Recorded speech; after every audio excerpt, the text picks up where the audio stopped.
Details of the contract were announced today. 113 Housing Commission apartments will be built at a total cost of $8,167,000. The project will comprise 10 buildings, varying between 1 and 6 storeys in height at the East End in Nobbies Road and Shepherd's Place.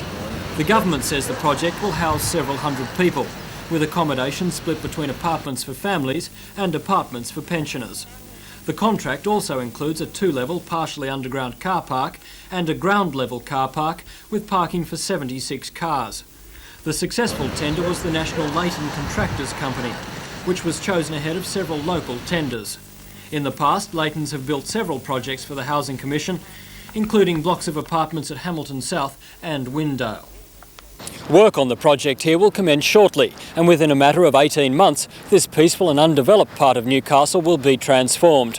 While the controversy over the project is bound to continue, the contract is a big plus for the local building industry, and it's estimated around 1,000 jobs will be generated.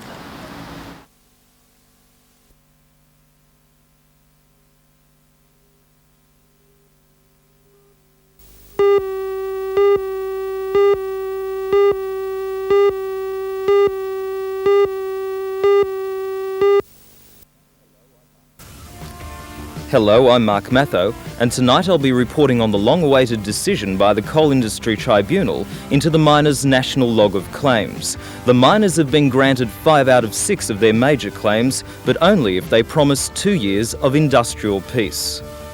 Join Ray Deneen and Anna Manzoni for all the news tonight at 6.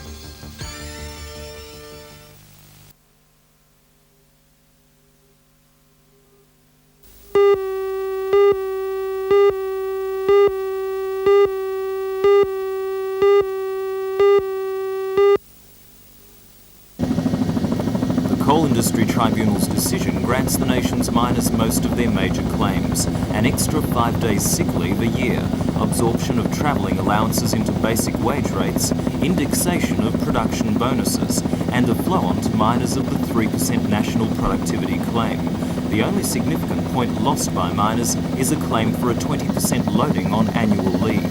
However, in return for approval of the package, the Tribunal has asked the combined mining unions to promise industrial stability for 2 years. Chairman of the National Liaison Committee of the Combined Mining Unions, John Maitland, was in Singleton today for a Miners' Federation meeting.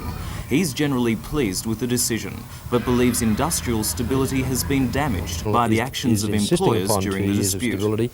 It's going to take a lot of hard work by people in the various districts to try and re-establish a better understanding, because there has been a loss of credibility on the part of quite a number of representatives of the Coal Association.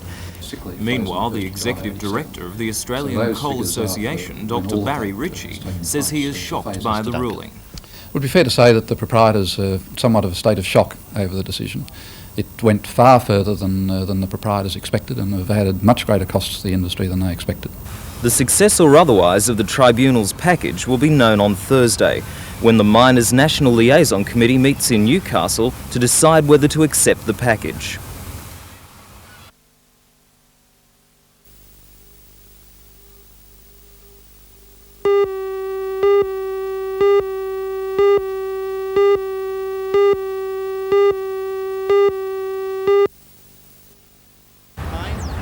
The combined mining unions met at Miller Park, Branxton, to discuss the dispute over a bonus scheme which has been brewing for the last 3 weeks.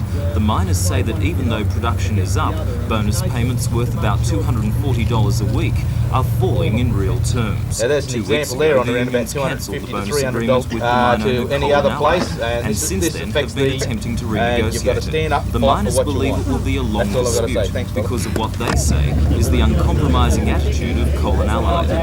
I've got no doubt with the attitude of the management of Coal and Allied, which we now belong to, I've got no doubt with their industrial relations that they've carried on with in the past, this will be a long drawn out dispute.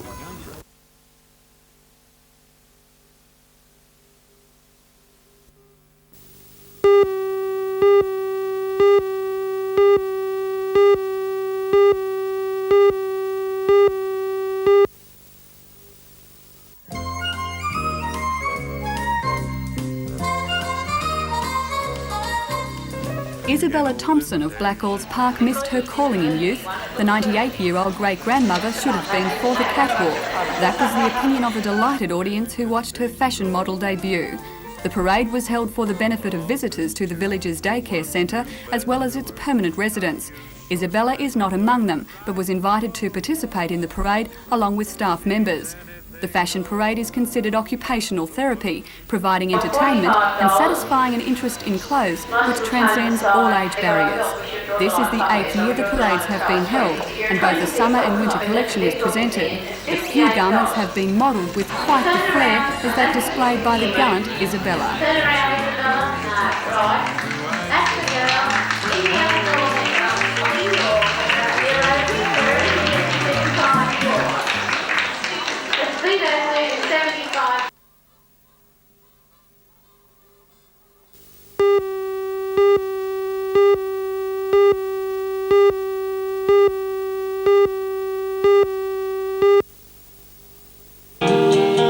In the year of 1980, in a campsite way out there, a baby girl went missing, much to everyone's despair.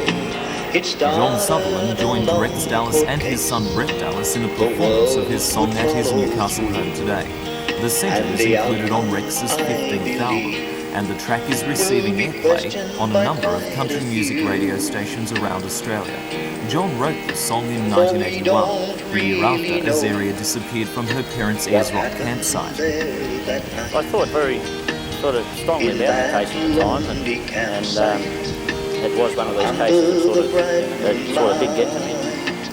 Some people may find the song offensive, but John says that Lindy and Michael Chamberlain have heard the song and like it. John says that in his lyrics, he's tried to avoid taking sides. I started the song to be fair to everybody. You know, I haven't got any thoughts either way.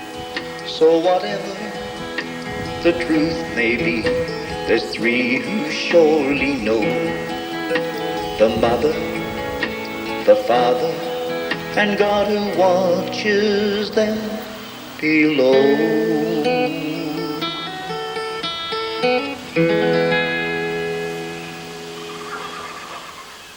Good. I'll get you to do it once more.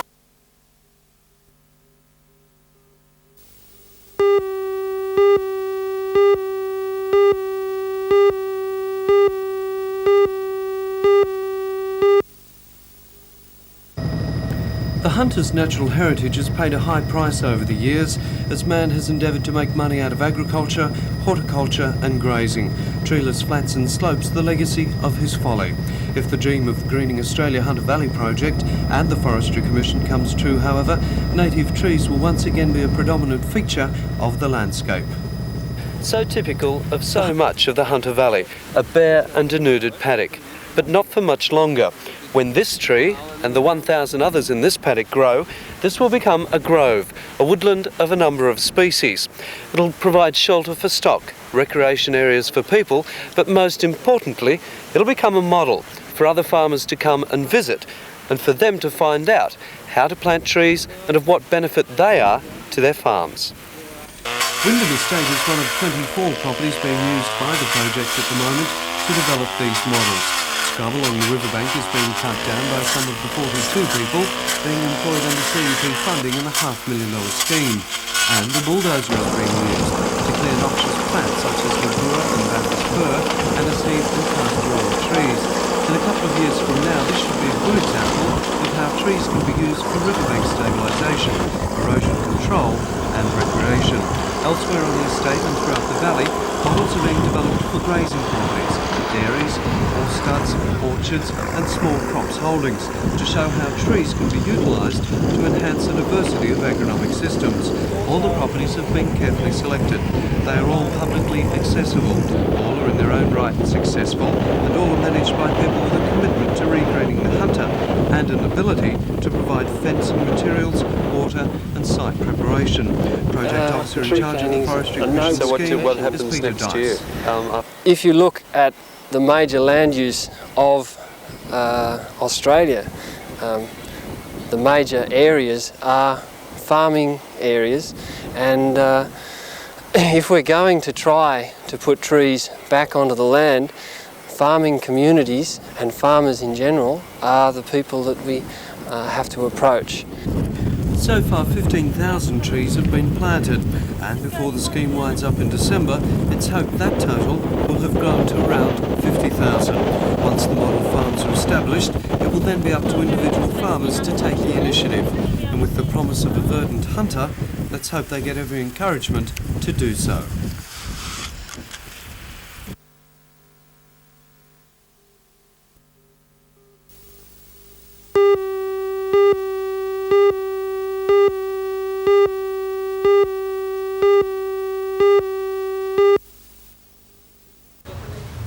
This is the missing trawler, the Julene.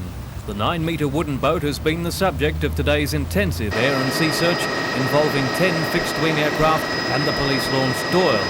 The men on board are 31-year-old Chris Parker from Limeburners Creek and his 30-year-old deckhand from Sydney. The alarm was first raised by Mr Parker's wife, Charlene Wilson, and the boat failed to turn up in Port Stephens on time.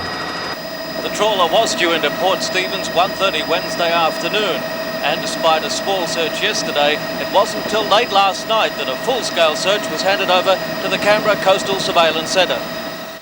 Polyair picked up a beige-coloured hatch cover from Stockton Beach, but the boat's owner, who was not on board, said the hatch didn't come from his missing boat. The search late this afternoon centred around Port Maitland after a RAF Hornet pilot spotted a distress flare to sea last night.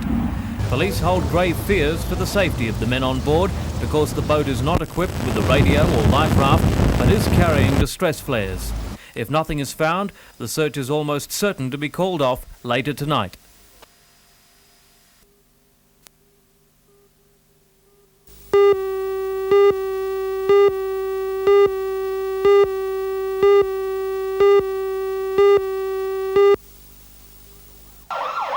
The seminar has been organised by the Hunter Postgraduate Medical Institute and will be attended by doctors from throughout the Hunter Valley.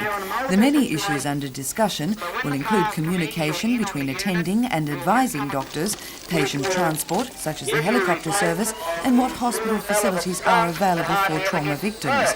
Most major hospitals in the area have an accident reception area.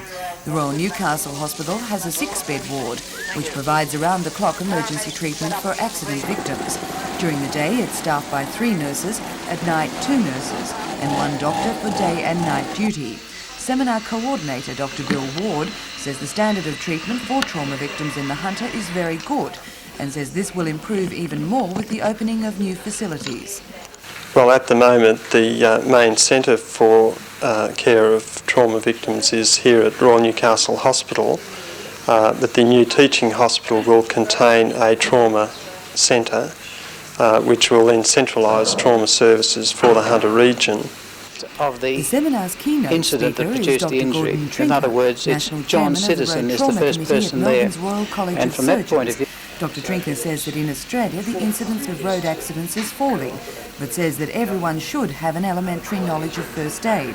He adds, however, that prevention of accidents in the first place should be the ultimate aim. We need to prevent the extent of injury in the crash, and that is by protection, the helmet, the belt, the design of the vehicle. Then our third prevention is to prevent aggravation of the injury after the incident's occurred, and that gets into the medical care and standards. So you have to have good communications, good coordination of your already good existing services. It's bringing it all together.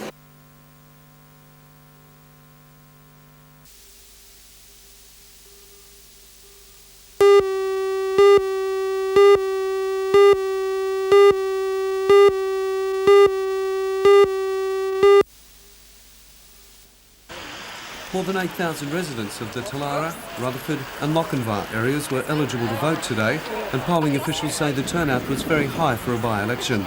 There were 6 candidates to select from, each seeking to succeed Alderman Barry Marr, who resigned earlier this year. The Liberal nominee was Felix Dangle, for Labor John Martin, and 4 independents, Henry Armstrong, Oliver Butler, Henry Mascarkis and Gregory Mutton. The polling booths closed at 6 o'clock and counting is now underway, with the result likely late tonight or tomorrow morning.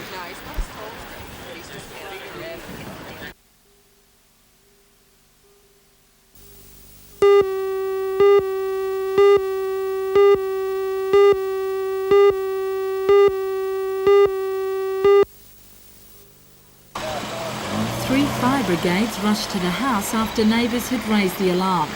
Firemen took only 5 minutes to extinguish the flames, which were believed to have started in the sitting room. Fanned by a strong westerly wind, the fire quickly spread to the kitchen and bedrooms. The owners, Mr and Mrs McCulloch, were called home from work, and their 3 sons at school were shocked at their loss. All contents of the house were destroyed, including clothes and personal belongings.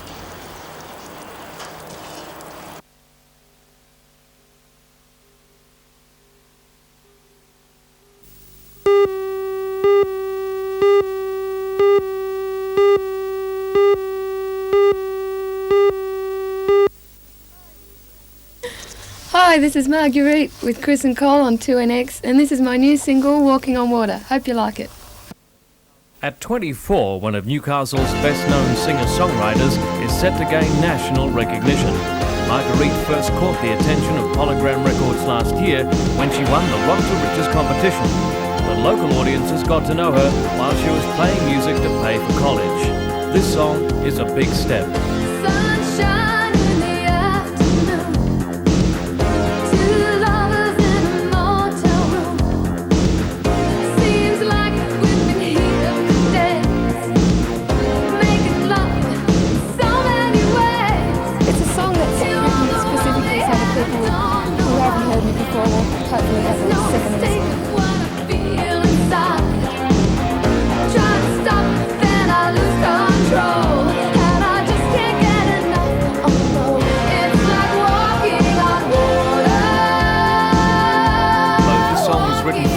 Marguerite writes a lot of her own material, but picks no bones about the amount of work it takes just to get this far.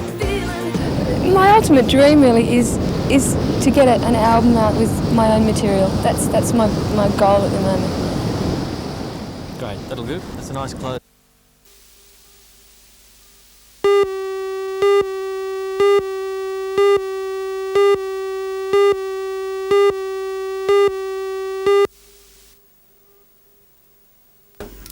The baby, called Jenna by her adoptive parents, was born in the Nepean Hospital in Sydney's West to a 19-year-old girl on the 3rd of February this year.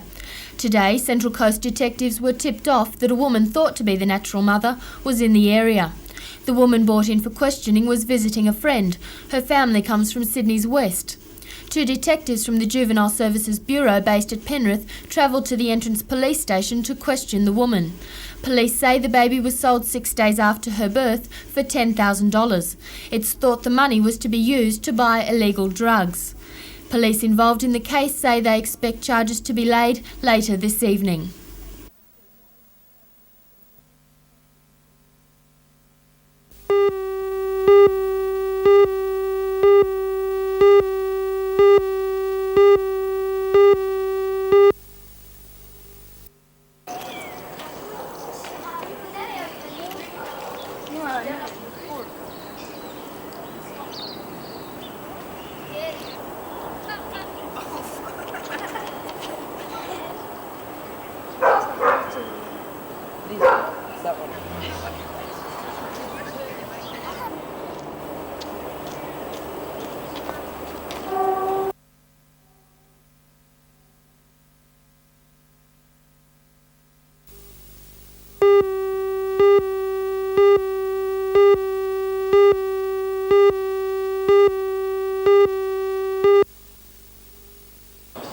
Police went to the Housing Commission complex at Hamilton South shortly before 6 this morning with a search warrant. They believe that the premises, number 13 Douglas Lane, was being used for drug trafficking. Police forced entry and found 2 men and a half kilo of high-quality heroin with a street value of $500,000. They arrested 1 man, but the second attempted to escape through a manhole in the roof. He was recognised as Sydney prison escapee Raymond Brownlow. Brownlow was armed with a sawn-off automatic shotgun. He was called on to surrender but continued his escape bid, smashing roof tiles. Police fired 8 shots. 2 hit Brownlow in his left thigh. A bullet also lodged in his right foot. Brownlow was rushed to the Royal Newcastle Hospital. After being charged, he's expected to appear before a magistrate in a bedside court later today.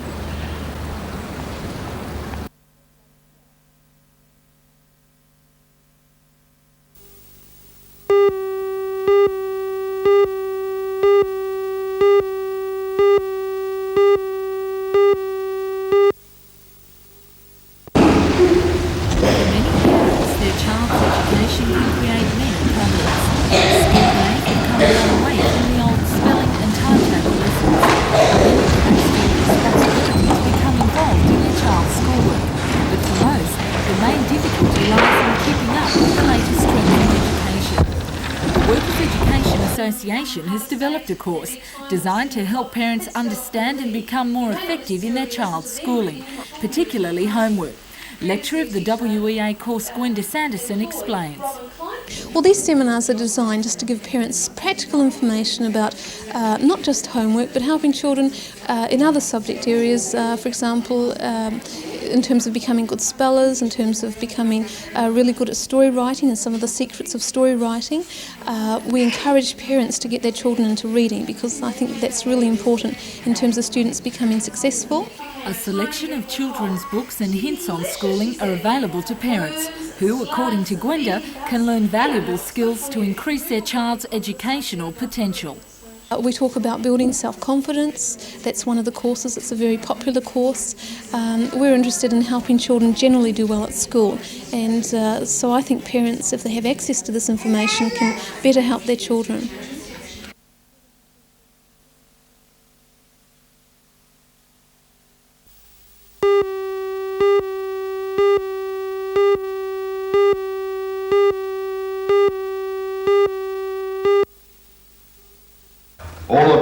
Several hundred union members expressed their dissatisfaction with the Arbitration Commission's decision not to grant the 3% productivity-based claim.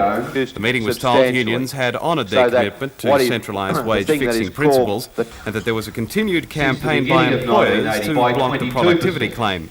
The workers were also told there had been an increase in real productivity of 4.4% in the last 2 years and that real labour costs were at their lowest level since the middle 60s.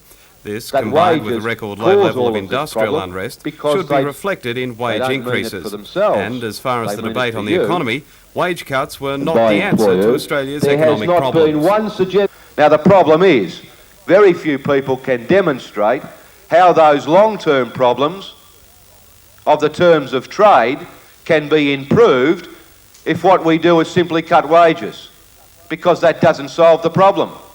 It doesn't solve the problem at all.